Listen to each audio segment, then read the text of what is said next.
紅樓夢第一回，因事隱失女，賈雨村巧應知己。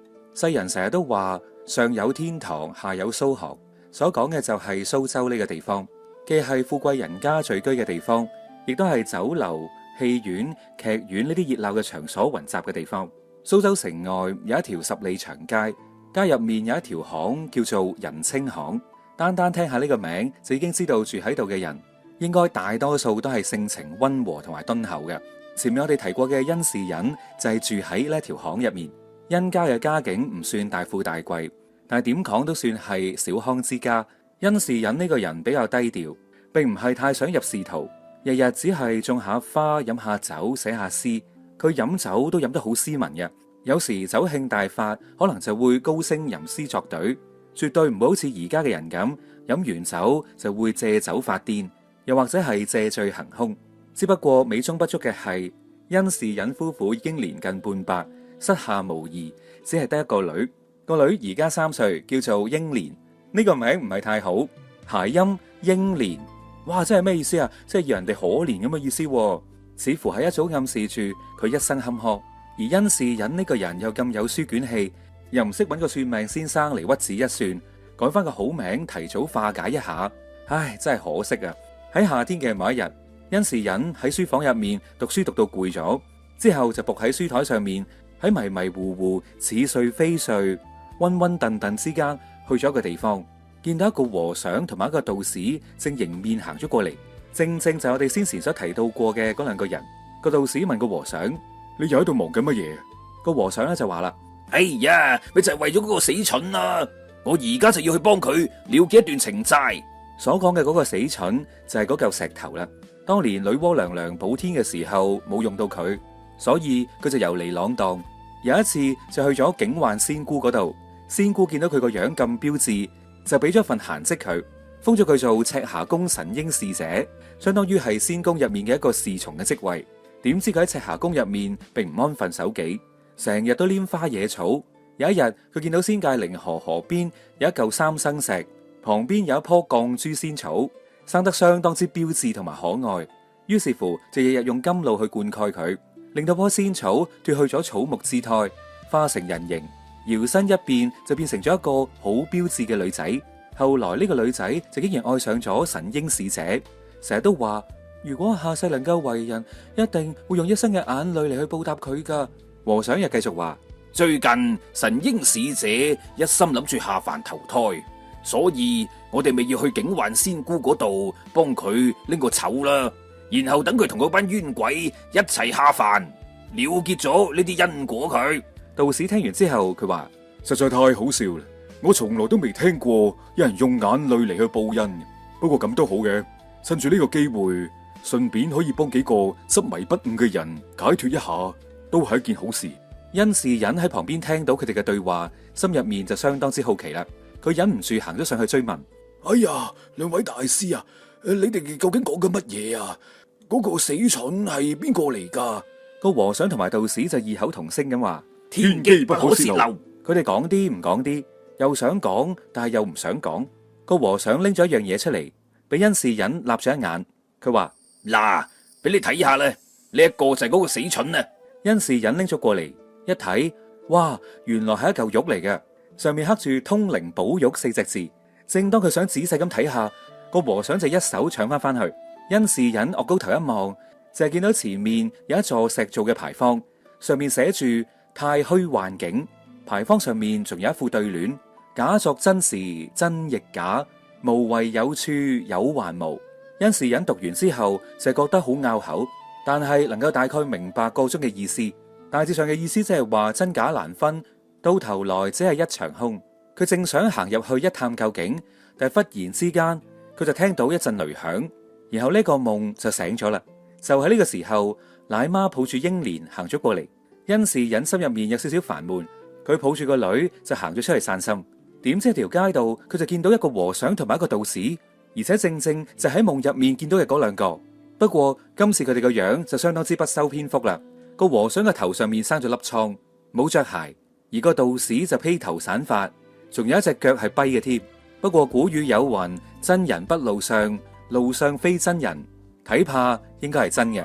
個和尚主動行咗過嚟，念咗一段十分之押韻嘅偈語。關陽嬌生笑李痴，菱花空對說絲絲。好房佳節元宵後，便是煙消火滅時。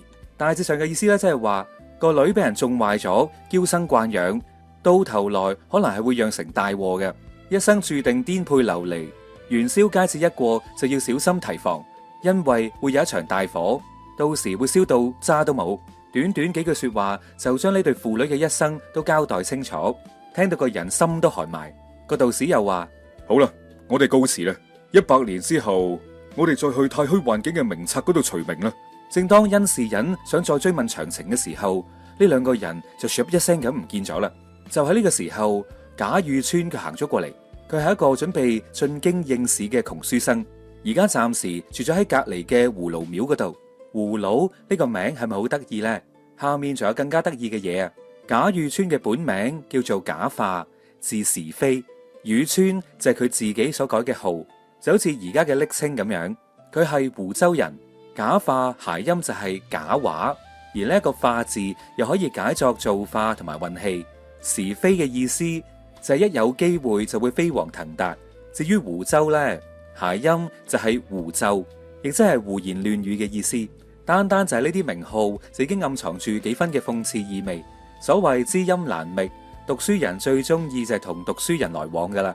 甄士隱見到賈雨村談吐得體，於是乎就請咗佢翻屋企入書房嗰度飲杯茶，順便傾下閒偈。但係點知都未傾到兩句，屋企又有其他嘅客人上門，所以甄士隱就走咗去招呼佢哋，就剩翻賈雨村一個坐喺書房入面無所事事，隨手揾咗幾本書嚟解悶。忽然之間，窗外面傳嚟咗一把女子嘅聲音，係一個女子喺外面嗰度咳。賈雨村即刻望咗過去，原來係一個丫鬟。嗰個丫鬟眉清目秀，雖然未稱得上係絕色美女，但係點都唔會係醜嘅，因為18無醜女啊嘛。再加上賈雨村離鄉別井實在太耐啦，又冇錢去玩樂，成日都屈喺廟入面。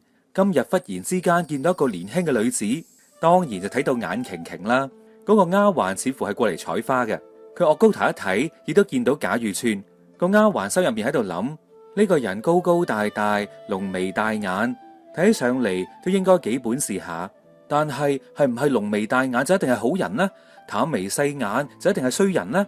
咁樣其實都有少少以貌取人喎。不過個丫鬟就一路喺度胡思亂想，一路又不自覺咁擰翻轉頭望多咗佢幾眼。個丫鬟離開咗之後，賈雨村嘅心入面就好似10月芥菜咁，佢一廂情願咁喺度諗：哎呀，呢位姑娘一定係見到我咁有才華，覺得我絕非池中物頂啦。呢啲可能就係所謂嘅紅顏知己嘅幻想啦。男人往往最中意自作多情，尤其是係讀書人啊，成日都會發埋晒嗰啲娶老婆嘅白日夢。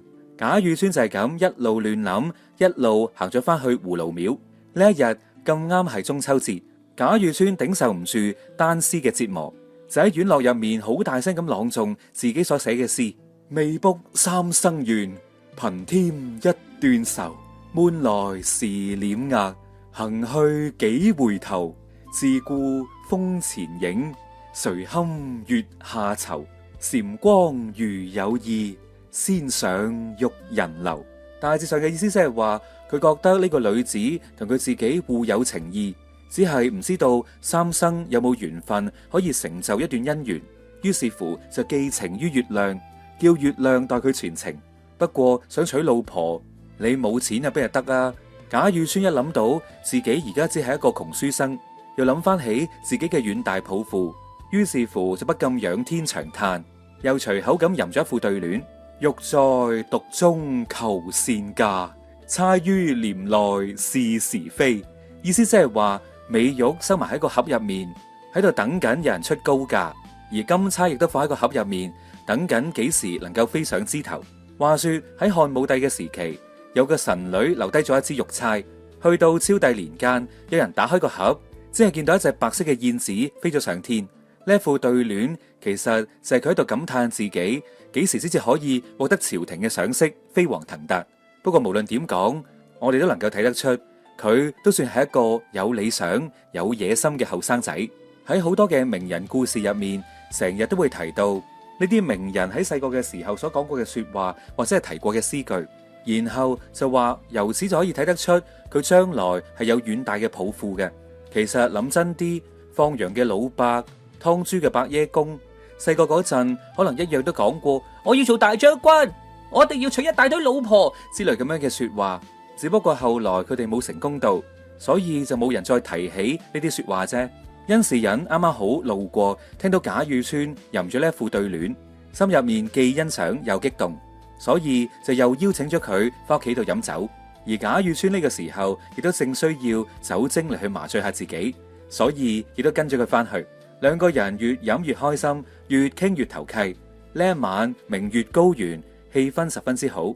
賈雨村又詩興大發，一路指手畫腳，又再吟咗一首詩。時逢35便團圓，滿把清光護玉蘭。天上一輪才捧出，人間萬姓仰頭看。呢首詩入面嘅一輪，表面上所指嘅係月光，但係其實係用嚟比喻帝王，又或者係將相一類嘅人物，氣魄可謂相當之大。甄士隱聽完之後，十分之激動咁話：一聽你呢首詩，就知道你唔使幾耐就會發達噶啦。賈雨村又好感慨咁話：講到才學，我入京考試一定可以高中，只係可惜我而家連上京嘅路費都唔夠啊！甄士隱份人好有義氣，佢話：嘿，路費嘅嘢你唔需要擔心，我幫你出。等到來年，我哋再好好咁飲翻一場，慶祝你金榜題名。講完之後，佢就叫個僕人拎咗50兩白銀出嚟，外加2件冬衣，一齊送咗俾賈雨村。賈雨村只係講咗一聲多謝，然後就好似咩事都冇發生過咁，繼續飲酒，繼續食嘢。你可能會問，點解佢會有咁樣嘅反應呢？究竟係因為讀得書多，個人有啲清高，但係又唔好意思，定還是係根本就冇將呢件事放喺心上面呢？抑或其實佢覺得自己既然係一個人才，咁有人資助自己，本來就係天經地義噶啦。所以無論係點，呢個反應都係正常嘅。第二日，甄士隱又去咗揾賈雨村，打算再幫佢寫翻2封推薦信。點知廟入面嘅和尚話，賈雨村凌晨嘅時候就已經離開咗葫蘆廟，正式動身上京啦。呢個咁樣嘅賈雨村啦，份人真係古怪。人哋好心資助你，你點能夠就係咁粒聲都唔出就不辭而別噶？但個和尚話，賈雨村留低咗句說話俾甄士隱：甄老爺，我哋讀書人不拘小節，事事都以事理為重，我就唔當面道謝，告辭先啊。不過似乎甄士隱本人亦都並唔算太在意。轉眼之間就嚟到元宵佳節，呢個節日係非常之熱鬧嘅，但係甄士隱並唔中意湊熱鬧，所以就吩咐個僕人霍啟抱住英蓮走咗去睇花燈。霍啟呢個名其實都唔算係好名，因為國語嘅諧音係禍喜，一聽就知道大吉利是啦。喺睇花燈嘅時候，霍啟諗住小解，於是乎就將英蓮放咗喺路邊嘅一條好大嘅門檻上面。嗰個時候嘅嗰啲大戶人家，啲門檻係做得好闊嘅，放個細蚊仔喺上面完全冇問題。但係點知等佢小解完翻嚟之後，英蓮已經唔見咗啦。霍啟從夜晚揾到天光都見唔到英蓮嘅蹤影，今次大鑊啦。於是乎佢就決定畏罪潛逃。而甄士隱夫婦見到個僕人同埋個女成晚都冇返，就急到好似熱鍋上面嘅螞蟻咁。第二日即刻派家丁四周圍去揾，但係依然音訊全無。失去愛女，甄士隱夫婦喊咗成晚都收唔到聲。畢竟係老來得女，又點會唔傷心啊？而過咗1個月之後，佢哋2個都病咗。俗語話屋漏兼逢連夜雨。呢一日廟入面啲人忙住喺度炸貢品，一個唔小心油鑊起火，火勢就蔓延咗出去，成條街都燒着晒。甄士隱屋企更加燒到乾乾淨淨，連渣都冇埋，痛失家園，加上治安又差，甄士隱唯有賣田賣地，帶住妻子同埋2個丫鬟走去投靠佢嘅外父封叔。點知佢嘅外父封叔就藉由幫個女婿置辦房產呢個機會，偷呃拐騙，喺甄士隱手上面掠走咗唔少嘅錢。一來一去，甄士隱手上面嘅錢全部都冇晒，最後唯一剩低嘅只有佢外父喺佢耳仔邊日餓夜餓。貧困交加就令到佢未老先衰，世態炎涼，更加令到佢心灰意冷。甄士隱動住拐杖，諗住出街散心。呢個時候有一個瘋瘋癲癲跛腳嘅道士行咗埋嚟，一路行一路喺度唱：世人都知神仙好，偏偏功名得不到。古今將相今何在？荒冢累累草滿鋪。世人都知神仙好，偏偏金銀得不到。終朝只恨罪嫌少，到頭性命終難保。世人都知神仙好，偏偏搞妻得不到。在生日日講恩愛，身後新人轉眼到。世人都知神仙好，偏偏兒孫得不到。痴心父母由來種，不肖子孫終有報。甄士隱馬上行咗上去問：哎呀，呢位仙家，你先前又話好又話道，查實你唱緊啲乜嘢呢？個道士好高興咁話：其實你已經明白噶啦，所謂嘅好就即係道，所謂嘅道就即係好。如果乜嘢都未到，又點會係好呢？如果你一心只係想求個好字，咁就一定要等呢啲嘢到咗先。所以呢首歌就叫做《好道歌》。甄士隱個名叫做士隱，本來就早有歸隱之心，自然一聽就明白，所以佢都好高興咁話：不如我都唱翻一首俾你睇下，我係咪真係明白啊？好嘛，流失胸膛，當年忽滿倉，哀草枯楊，曾為歌舞場。朱熱結滿雕梁，綠紗今又糊在蓬窗上。說什麼脂正濃，粉正香，如何兩鬢又成霜？昨日黃土隴頭送白骨，今宵紅燈帳底臥鴛鴦。金滿箱，銀滿箱，只眼乞丐人皆謗。正嘆他人命不長，哪知自己歸來喪。分有方，保不定日後作強梁。擇高粱，誰成望流落在煙花之巷。因嫌沙母少，致使枷鎖降。